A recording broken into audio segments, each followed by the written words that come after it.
존경하는 도민 여러분, 송지영 의장님을 비롯한 선배 동료 의원 여러분, 더불어민주당 장수원 출신 박영근 의원입니다. 오랜 논의 끝에 고향사랑 기부금에 관한 법률이 제정되었고 내년 1월 본격 시행됨에 따라 이에 대한 철저한 대비가 필요할 것입니다. 제도 시행으로 국세 지방이전 효과가 기대되며 기부금의 30% 이내에서 농특산품 등으로 담요하기 때문에 도내 농가 소득의 증대와 일자리 창출에도 이바지할 것으로 기대되고 있습니다. 지사님께서는 고향사랑 기부제 도입으로 전라북도에 어떤 도움이 될 것으로 예상하고 계시는지요?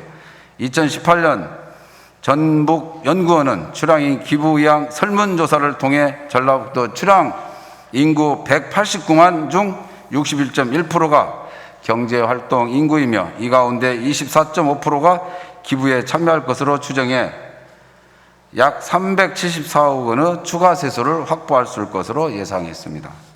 한편 장밋빛 전망만 있는 것은 아닙니다. 이름만 들으면 고향에만 기부하고 세액공제와 답례품 혜택을 받는 것 같지만 고향이 아닌 국내 자치단체 어디에나 기부할 수 있기 때문입니다. 관련 제도를 최초로 시행한 일본의 경우를 살펴봐도 지자체의 답례품 수준과 마케팅 전략에 따라 매년 기부 금액이 변경되기도 했습니다. 작년 10월 법이 제정된 이후 2달이 넘는 시간 동안 전북도는 어떠한 대응도 하지 않았으며 이러한 모습에 답답함을 느낀 본 의원이 지난 직접 나서 행안부 담당 서기관과 도내 14개 시군 담당자를 초청하여 관련 세미나를 진행하기도 했습니다. 전라북도가 고향사랑 기부제 시행과 관련해 소극적인 행정을 펼치고 있다는 말들이 있습니다. 이에 대한 지사님이 견해를 밝혀주시고 현재 전라북도 준비 사항에 대해 말씀해 주시기 바랍니다.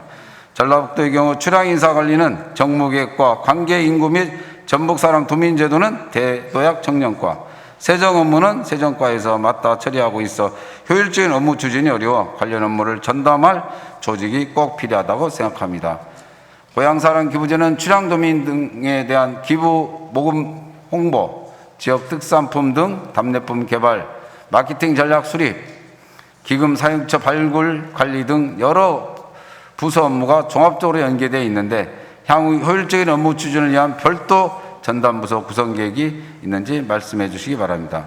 제도 시행을 9개월 앞둔 상황에서 전국 자치단체들이 고향사랑 기부제 활성화를 통해 지역경제 발전을 도모하고 있어 치열한 경쟁이 예상되는 만큼 출향도민 관리, 관계인구 육성, 답례품 개발 및 마케팅 전략 수립 등 대응 전략 마련이 시급한데 전라북도 준비가 전무해 우려가 됩니다. 관련 시행령과 지침이 7, 8월쯤 마련될 예정인데 이때까지 기다리지 마시고 전라북도 나름의 준비에 적극 나설 것을 거듭 당부드립니다.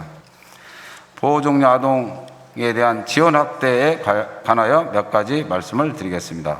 보호종료 아동이란 아동 양육시설, 공동 생활가정, 가정위탁 등에서 양육보호를 받다가 만 18세에 달했을 때 시설에서 퇴소한 아동을 의미하며 매 전국 2,500명, 전북 140명 정도의 보호종료 아동이 발생하고 있습니다.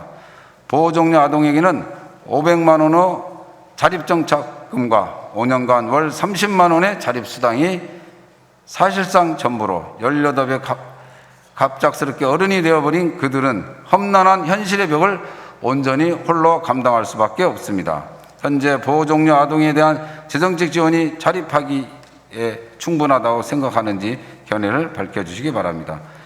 보건복지부가 조사한 자료에 따르면 보호종료된 자립아동 10명 중 6명은 기초생활수급비에 의존해 생활할 정도로 심각한 경제난을 겪고 있다고 합니다. 한편 전라북도는 도내 보호종료 아동의 퇴소 이후의 자립을 지원해야 할 책임이 있지만 관련 조례가 없고 자립지원 전담기관 역시 없어 보호종료 아동에 대한 체계적이고 통합적인 지원이 타지기에 비해 저조한 상황입니다. 전라북도에 보호아동 관련 조례가 없고 자립지원 전담기관이 없는 이유에 대해 말씀해 주시기 바랍니다. 법률상 보호종료 5년 이내의 기간 동안 사후 관리를 하도록 단순 권한관리의 수준에 그치고 있습니다. 또한 연락두절로 관리가 안 된 비율이 전국 평균보다 12.4%가 높은 38.7%로 나타났습니다. 도내 보호 종료 아동에 대한 사후 관리 방식을 설명해 주시고 연락 두절율이 높은 이유는 무엇인지 밝혀주시기 바랍니다. 2020년 보호 종료 아동 자립 실태 및 욕구 조사에 따르면 보호 종료 아동들이 겪는 문제 중 1순위는 경제적 문제, 2순위는 거주 문제라고 합니다. 경기도 주택도시공사의 경우 주거불안 문제를 해결하고자 주거지원 사업을 펼치고 있으나 전북개발공사에서는 진행하고 있는 각종 임대주택 입주 자격에서 보호 종료 아동은 포함되어 있지 않았습니다. 전북개발공사에서 도내 보호 종료 아동에 대한 주거지원에 대한 사업을 진행해야 한다고 판단하는데 지사님께서는 어떻게 생각하는지 견해를 밝혀주시기 바랍니다. 비빌 언덕 없이 세상의 풍파에 흔들리는 그들에게 먼저 손을 내밀고 품어줘야 합니다. 지원조례 제정, 자립지원 전담기관 설치 등은 상위법에도 규정되어 있어 전라북도가 마땅히 해야 할 일이라고 생각합니다. 도내 보호아동 및 보호종료 아동에 대한 지원의 개선이 필요하다고 생각합니다. 이에 대한 지사님 견해를 밝혀주시기 바랍니다. 다음은 MOU 체결 개선이 필요하다는 내용을 몇 가지 말씀드리겠습니다. 민선 6기 이후 전라북도는 371건의 MOU 체결을 했지만 실제 이행 완료까지는 이어진 경우는 229건, 61.7%로 완료율이 상당히 저조한 것으로 나타났습니다. 해마다 체결 건수는 증가했지만 이행 완료율은 떨어져 지역 발전의 단초가 돼야 할 MOU가 내실 없이 단지 보여주기식 이벤트로 변질한 것이 아닌지 우려가 됩니다.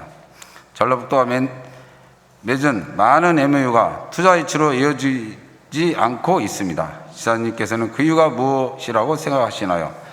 또한 지사님 임기가 4개월밖에 안 남았는데 이행 중으로 분류된 63건의 협약이 이행될 수 있는 건지 완료 계획에 대해 말씀해 주시기 바랍니다. 체결된 MOU가 실제 투자로 이어져 도민의 삶에 도움이 될 수 있도록 기업과 협력 강화가 철저한 투자유치 관리에 나서야 할 것입니다. 한편 최근 효성이 전남에 1조원을 투자하는 내용을 담는 그린수소 산업 육성 업무 협약이 체결됐다는 언론 보도가 나왔습니다.